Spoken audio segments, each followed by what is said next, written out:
ধর্ম ব্যবসায়ী তোমরা, যারা সিজনাল বছরে কিংবা 5 বছরে একবার তাদের স্বার্থকে চরিতার্থ করার জন্য যখন মাথায় টুপি পরে, পাঞ্জাবি পরে, হিজাব লাগায়, তারাই হচ্ছে ধর্ম ব্যবসায়ী। ঠিক কিনা বলেন? আসলে ভাই মনে রাখবেন, আমার বীর চট্টলাবাসী ঐতিহাসিক প্যারেড ময়দানে উপস্থিত হাজারো তৌহিদি জনতা, মনে রাখবেন, কোরআন হাদিস থেকে কথা বললে, নীতি নৈতিকতার কথা বললে, হক কথা বললে, যাদের চোখ বড় বড় হয়ে যায়, চেহারা কালো হয়ে যায়, অন্তর জলে পুড়ে ছারকার হয়ে যায়, তারাই মূলত ধর্ম ব্যবসায়ী। তারাই মূলত ধর্ম ব্যবসায়ী। আল্লাহ সুবহানাহু ওয়া তাআলা বলেছেন, ওয়াল্লাযীনা কাফারু ওয়া কাযযাবু বিআয়াতিনা ফাউলাইকা লাহুম আযাবুম মুহিন। আল্লাহ তাআলা বলেছেন, যারা কুফরি করবে, আমার আয়াতকে অস্বীকার করবে, তাদের জন্য রয়েছে অপমানজনক শাস্তি। ঠিক কিনা বলে? আপনি ঠিক বললেও ঠিক, না বললেও ঠিক, কারণ এটা কোরআনের আয়াত। তাই ভাই, আমাদেরকে উল্টাপাল্টা কথা বলবেন না, আগুন নিয়ে খেলবেন না। আগুন নিয়ে খেললে পরিণাম বেশি ভালো হয় না।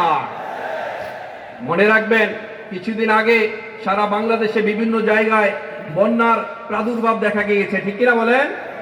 অনেক জায়গায় বন্যা হয়েছে, চিটাগংয়ে বন্যা হয়েছে, বিশেষ করে আমাদের কুমিল্লা, ফেনীতে, উত্তরাঞ্চলে অনেক বেশি বন্যা হয়েছে। বন্যার পানি যখন বাড়তে থাকে, তখন তা আস্তে আস্তে ফুলে ফেপে ওঠে। ঠিক কিনা? বন্যা থেকে বাঁচার জন্য মানুষ লম্বা করে শক্ত করে বাঁধ দেয়, লম্বা করে শক্ত করে বাঁধ দেয়। বাঁধ যখন দেওয়া হয়, পানি তখন পুরো দিকে যেতে না পেরে ফুলে ফেপে উপরের দিকে উঠতে থাকে। ঠিক কিনা বলে? একটা সময় সে যখন শক্তি সঞ্চয় করে, শক্তি সঞ্চয় করতে করতে ওই যে বানের পানি আপনি যে বাঁধ দিয়েছেন, এই বাঁধকে একাকার করে সবকিছু তছনছ করে পানি সহ ভেঙে চলে যায়।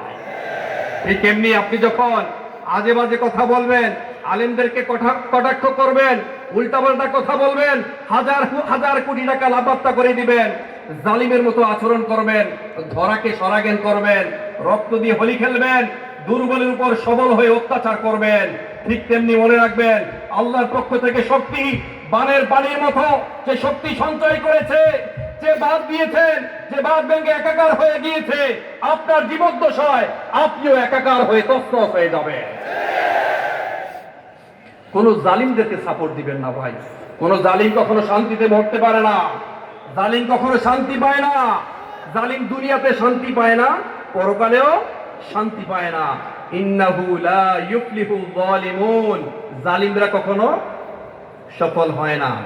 জালিমদেরকে আল্লাহ সুবহানাহু ওয়া তাআলা ছাড় দেন, কিন্তু একটু জোরে বলেন, ছেড়ে দেন না। আর একটু জোরে বলেন, ছেড়ে দেন না। জালিমদেরকে আল্লাহ সুবহানাহু ওয়া তাআলা ছাড় দেন মাঝে মাঝে, তবে ছেড়ে দেন না। ইন্নাহু লা ইউফলিহুল যালিমুন ইন্নাল্লাহা ইউমলিয যালিমা ওয়া লা ইয়াতরুকু। আল্লাহ জালিমদেরকে ছাড় দেন, কিন্তু আলটিমেটলি ছেড়ে দেন না। তাই ভাই বলছি, বেশি বাড়াবাড়ি করবেন না।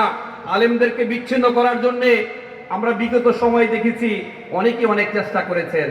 আলেমদেরকে, যারা জনপ্রিয় আলেম, তাদেরকে জনবিচ্ছিন্ন করার জন্য এমন কোন দুরভিসন্ধি তাদের ছিল না যে তারা করে নাই। প্রত্যেকটা তারা অঘটন ঘটানোর চেষ্টা করেছে, ইভেন অনেকের চরিত্রের উপর কলঙ্ক লেপন করার চেষ্টা করেছে। ঠিক না? আল্লামা সাঈদী, তার উপর যে মিথ্যাচার করা হয়েছে, যে বিষোদ্গার করা হয়েছে, মানুষ কেউ বিশ্বাস করে না। তাই মনে রাখবেন, যে মানুষকে আপনি মানুষের কাছ থেকে দূরে ঠেলে সরে দেওয়ার জন্য তার বিরুদ্ধে অনেক মিথ্যাচার করেছেন, তার বিরুদ্ধে অনেক অপমান করেছেন, অনেক বাজে কথা করেছেন, আপনার রাষ্ট্র